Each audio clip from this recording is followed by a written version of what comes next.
دیکھیں نا، social change تو ہماری شروع ہوئی تھی مشرف صاحب کے دور میں. ایکچولی میڈیا والوں کو تو میں کہتا ہوں کہ روز صبح جب وہ اٹھیں تو 2 نفل مشرف صاحب کے لیے نفل پڑھ کے سویا کریں. اتنا بڑا میڈیا انہوں نے بنا دیا، نوکریاں لگ گئیں، ورنہ کہاں ہونا تھا. اور سیکنڈ جو ہے وہ آپ کی جو سوشل میڈیا کھل گیا، وہ جو یہاں پہ بینکس آ گئے، کارپوریشنز آ گئیں، تو ایک بلو کالر جابز آ گئیں، بہت بڑی مڈل کلاس بہت بڑی ہو گئی. اس کے بعد پاکستان کے اندر یوتھ کا اتنا بڑا جو ہے وہ سیگمنٹ آ گیا. اور تیسرا بہت بڑا ایونٹ یہ ہوا کہ جو کولنگ آف پیریڈ تھا ہمارا USSR کا، وہ ختم ہو گیا. اب پاکستان کو یہ جو چینج آئی ہے، دیکھیں ہم لوگ 100 سال سے الیکشن لڑ رہے ہیں. میرے دادا 1926 میں پہلا الیکشن لڑے تھے. اس الیکشن سے لے کے اب تک کبھی کسی نے سوچا بھی نہیں تھا کہ عورتوں سے علیحدہ ووٹ مانگنا پڑے گا. یہ میرا تو حلقہ 100% رورل حلقہ. سوچا بھی نہیں تھا کہ یہ لڑکے باہر جو کرکٹ کھیل رہے ہیں بچے، یہ اپنے ابو کو کہیں گے آپ نے ووٹ جدھر دینا ہے دے لیں، ہم اپنا فیصلہ کر لیں گے. آئی مین دس از دا چینج. پاکستان کنشپ سے انڈیویجولزم کی طرف چلا گیا. جیسے پوسٹ یورپ میں آپ وہ انڈسٹریل ریولوشن آیا نا، تو آپ وہاں پہ کنشپ میں سے انڈیویجولزم کی طرف چلے گئے. یہاں پہ بھی آپ کنشپ سے انڈیویجولزم کی طرف چلے گئے. اب آپ اگلے 10 سال میں دیکھیے گا، جو میرا خیال ہے، I can be totally wrong, دیکھیں اسٹیبلشمنٹ کا رول اب یہاں پہ کم ہوتا جائے گا. 100% آپ کو امید ہے؟ رک ہی نہیں سکتا. کیسے؟ کیونکہ ریلیونس ختم ہو گئی ہے. گھر میں اس کی عزت ہوتی ہے جو پیسے کما کے لا رہا ہوتا. گھر وہ چلا رہا ہوتا ہے نا، وہ نمبردار ہوتا ہے گھر کا. فوج پیسے کما کے لا رہی تھی، فوج نمبردار تھی. اب پاکستان میں جنگیں نہیں ہو رہی ہیں، سویلین سائڈ پہ شفٹ ہونا پڑے گا اب فوج کو بھی، کیونکہ آپ کی اکانومی اب جو ہے، اب ایک آپ نے اپنی اکانومی کو ری شیپ کرنا ہے، ری برانڈ کرنا ہے، اور آپ کو اپنے پاؤں پہ کھڑا ہونا ہے. اس کے لیے آپ کو نارمل ملک بننا پڑے گا. اور نارمل ملک ہونے کی سب سے پہلی کنڈیشن یہ ہے کہ آپ ڈیموکریٹک ملک ہوں، جہاں پہ عوام کے پاس جو ہے وہ فیصلے کا اختیار. تو یہ اختیار آتا ہوا آپ کو دکھائی دیتا ہے؟ کیونکہ دیکھیں نا سر، یہی تو آپ کی باتیں ہیں نا. آپ کی باتیں تو بڑی خوبصورت ہیں. آپ ڈیموکریسی کی بھی بات کرتے ہیں، آپ عوام کو اختیار دینے کی بھی بات کرتے ہیں، لیکن ساتھ ساتھ پھر یہ بھی کہتے ہیں کہ بات ہم نے جو ہے سپہ سالار سے کرنی ہے. تو کیا آپ کو نہیں لگتا، اس دن بلاول بھی بات کر رہے تھے، میاں صاحب سے بھی بات کی، ایمن ولی صاحب سے بھی بات کی، اور بھی جو ہمارے سیاستدان ہیں جو اس وقت ریلیونٹ ہے، مولانا فضل الرحمان صاحب کی بات کر لیں، ان کو لگتا تو یہی ہے نا کہ آخر میں تو آپ کو ایک دوسرے کے ساتھ بیٹھنا ہے. آپ کیوں سپہ سالار کے پاس جانا چاہتے ہیں؟ دیکھیں، پہلی بات تو یہ ہے کہ میں تو یہ بات کہہ رہا ہوں کہ اس وقت اسٹیبلشمنٹ اس پوزیشن میں ہی نہیں ہے کہ وہ آپ کو کوئی سلوشن اکیلے دے سکے. پولیٹیکل پارٹیز کو تو ڈائیلاگ میں آنا پڑے گا، اور اس وقت ایک گرینڈ پولیٹیکل ڈائیلاگ ہوگا.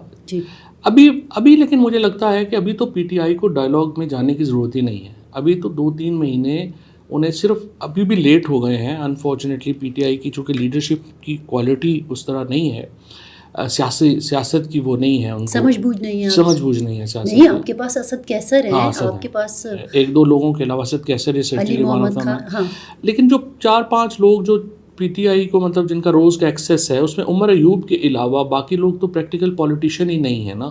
مثلا آپ شبلی کو دیکھ لیں، یا حامد خان کو دیکھیں، یا رؤف حسن کو دیکھیں، یا گوہر کو دیکھیں.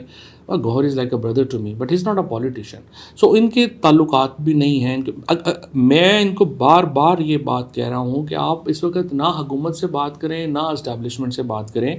آپ صرف مولانا فضل الرحمان سے، حافظ نعیم سے، پیر پگاڑا سے بات کریں. اور جب یہ 4 لوگ آپ کے ساتھ آ جائیں گے اور آپ پھر پریس کلب میں بات کریں گے کہ جی ہم فلانے دن یہاں جلسہ کر رہے ہیں، تو پھر حکومت کی کانپیں ٹانگ جائیں گی بلاول صاحب کے بقول. تو پھر آپ کی جو ہے وہ بات چیت. تو پیپلز پارٹی سے بات کیوں نہ کریں؟ ابھی ضرورت نہیں ہے. پیپلز پارٹی تو دیکھیں نا، ابھی ہلے گی نہیں نا. پیپلز پارٹی ابھی تو انجوائے کر رہی ہے. شروع میں تو آپ کو بڑی کہا گیا، الیکشن کے بعد ایک سافٹ کارنر ہمیں نظر آیا کہ پاکستان، مجھے پتہ نہیں، مجھے کہتے ہیں، ندیم نے مجھے کہا ہے کہ اعتزاز احسن صاحب نے اور انہوں نے کوشش کی تھی یہ ہونے کی، اور میرا یہ خیال ہے کہ اگر وہ ہو جاتا تو وہ حرج نہیں تھا. ابھی بھی ہو سکتا ہے. الٹیمیٹلی تو دیکھیں جی، جو ڈیموکریسی ہے نا، اس میں ٹیک آل نہیں ہوتا. اس میں یہ نہیں ہوتا کہ what is yours what is mine is mine and what is your is also mine.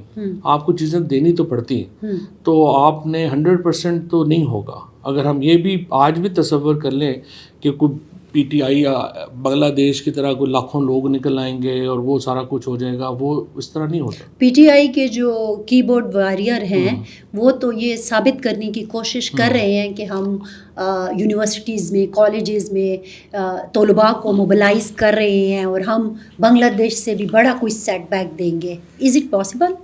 دیکھیں، پہلی بات تو یہ ہے کہ میرے خیال میں یہ ہونا نہیں چاہیے، خیال ہی نہیں ہونا چاہیے.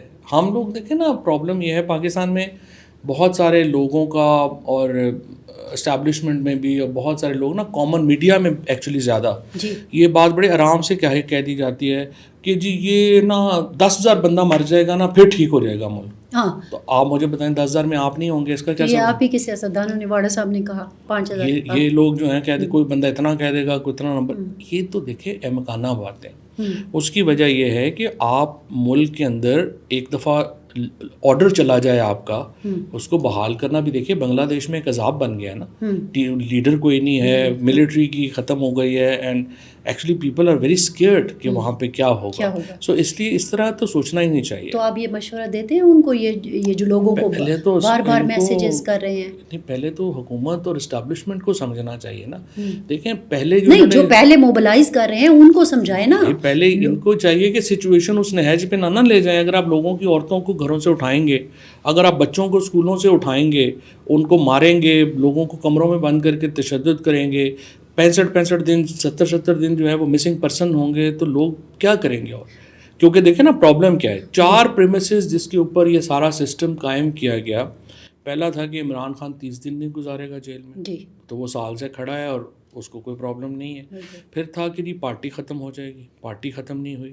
پھر تھا کہ عرب اتنے خلاف ہیں عمران خان کے کہ یہاں اربوں ڈالر کا ڈھیر لگ جائے گا، وہ نہیں ہوا. پھر یہ تھا کہ ویسٹ بڑا خلاف ہے عمران خان کے، ہماری ایکسپورٹ $100 بلین پہ چلی جائے گی، وہ بھی نہیں ہوا. سو اب جو پچھلے مارشل لاز تھے سارے، اس میں ایوب خان ہوں، ضیاء الحق ہوں، پرویز مشرف ہوں، ان میں 2 بڑے ڈفرینس تھا اس ماحول سے. وہ تینوں بڑے پاپولر مارشل لاز تھے ٹو اسٹارٹ وتھ، اینڈ اس کے بعد ڈالر آ رہے تھے. اب نہ یہاں پاپولیرٹی ہے نہ ڈالر آ رہے ہیں. اس وقت جنگیں ہو رہی تھیں نا، آپ نے تو خود کہا اس وقت تو وار اکانومی کا ہم حصہ تھے، ٹھیک ہے.